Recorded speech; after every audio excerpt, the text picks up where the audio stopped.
আজকে হচ্ছে আমাদের ঘরোয়া পিজা। আজকে আমাদের ডিনারেই আছে পিজা, তাই আজকে আমাদের পিজা পার্টি।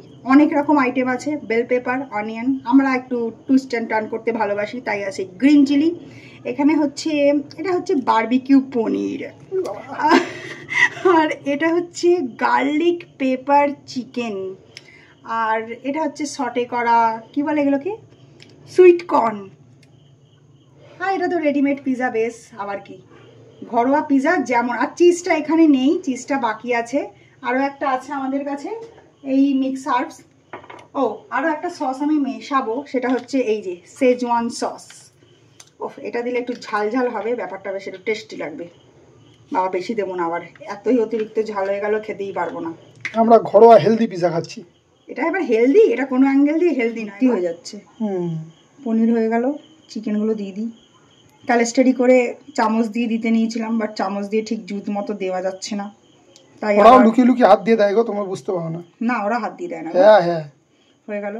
এটা একটু চামচ দিয়ে দিই, ছড়িয়ে ছড়িয়ে ছড়িয়ে ছড়িয়ে। একটু বেশি টপিং হয়ে যাচ্ছে বলে মনে হচ্ছে না? হ্যাঁ, বেশি টপিং বেশি খাবো। এই হয়ে গেল।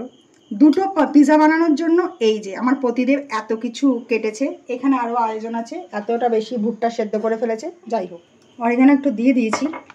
অরিগানো না, এটা আমাদের মিক্স হার্বস আছে, তাই তো। এবার পিজার আসল জিনিসটা দিই, মজরেলা চিজ, যেটা না হলে মানে এইটা সাদা পিজাটা একটু আলাদা। হ্যাঁ, এটা তো দিতেই হবে। তারপরে এটা বসানোর টেকনিক আছে, বুঝতে তো দিই, আমি জানি না কতটা কি হবে।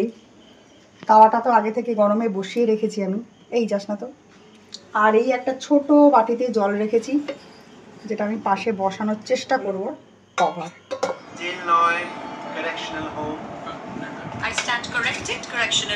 কেমন হয়েছে? এবার তুমি কাট করো। প্রত্যেকটা মেয়ের জীবন অতিষ্ঠ করে। আমাদের পিজা রেডি। ওহ, দেখতে বাড়িয়া, খেতেও বাড়িয়াই হবে, কি বলো? অবশ্যই।